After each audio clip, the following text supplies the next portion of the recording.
पहला सवाल आपका, 16 मिनट है, हम दोनों लोगों के सवाल लेंगे। जी जी बहुत शुक्रिया। आपकी जो अभी बात हुई बहुत अहम थी, मैं इसको चाहूंगा कि आगे डिस्कस करूं, लेकिन चूंकि अभी वो सेगमेंट है क्रॉस एग्जामिनेशन, तो सबसे पहला सवाल आपसे ये है कि जो मैं इतनी देर से कॉन्टिंजेंसी आर्ग्यूमेंट आपको बता रहा था, ये अकल से ही बता रहा था हजरत, आप ये बताएं कि आप इन्फिनिट रिग्रेस ऑफ कॉजेस को पॉसिबल मानते हैं या नेसेसरी बीइंग के एग्जिस्टेंस को सही समझते हैं? चूंकि दो ही ऑप्शन हो सकता है, आप ये बताएं।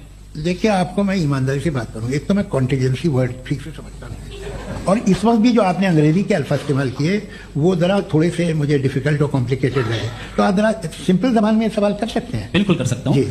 यूनिवर्स की हर चीज कॉन्टिंजेंट होने का मतलब यह है कि वो अपने एग्जिस्टेंस में किसी के ऊपर डिपेंडेंट है। जो भी चीज डिपेंडेंट होगी वो चीज इंडिपेंडेंट नहीं हो सकती, तो उसका कोई ना कोई कॉज होगा।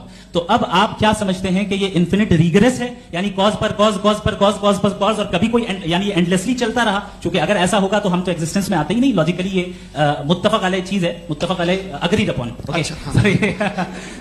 इस पे हमने एग्री किया था कि मुश्किल शब्द आएगा तो अर्थ बताना पड़ेगा। तो इन्फिनिट रिग्रेस तो पॉसिबल नहीं है, तो कहीं ना कहीं आपको रुकना पड़ेगा ऐसे नेसेसरी पर। नहीं, कोई जरूरत नहीं रुकने की। किसने कहा रुकना पड़ेगा? आप रुकते हैं खुदा पे, आप नहीं रुकते। आप कहते हैं वो हमेशा से, जब उस वक्त से है जब वक्त नहीं था। आप कहां रुकते हैं कि अब हुआ था वो?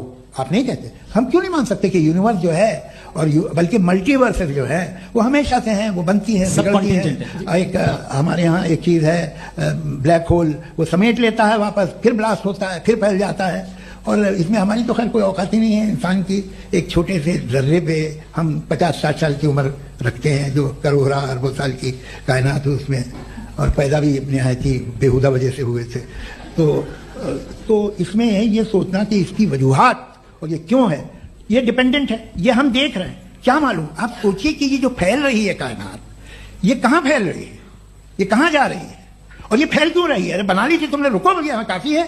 ये फैल क्यों रही है? ये और कौन सी कायनात जिसे मैं दूरबीन से देखता हूं तो 2 बिलियन लाइट ईयर पे है, उससे मेरा कोई वास्ता ही नहीं है। 2 बिलियन ईयर यानी अगर मैं 80,000 माइल्स पर सेकेंड से चलूं तो 20 करोड़ साल में वहां पहुंच जाऊंगा। इसकी जरूरत क्या थी? ये दुनिया, ये कायनात तो इंसान अशरफुल मखलूकात के लिए बनाई गई ना। तो ये सब ये टर्म समझ में नहीं आया, इसमें कोई खास समझने वाली बात थी भी नहीं। ये जो अल्टीमेट कहा यह जाता है कि ये जो पूरी यूनिवर्स है, ये जो दुनिया है, ये इंसान के लिए बनाई गई। अच्छा, ये सब इंसान के लिए, क्यों साहब? सही है ना? बिल्कुल, लेकिन इसका यह मतलब नहीं कि किसी चीज के पीछे रीजन आपको नहीं पता तो रीजन नहीं है, इसे कहते हैं नहीं।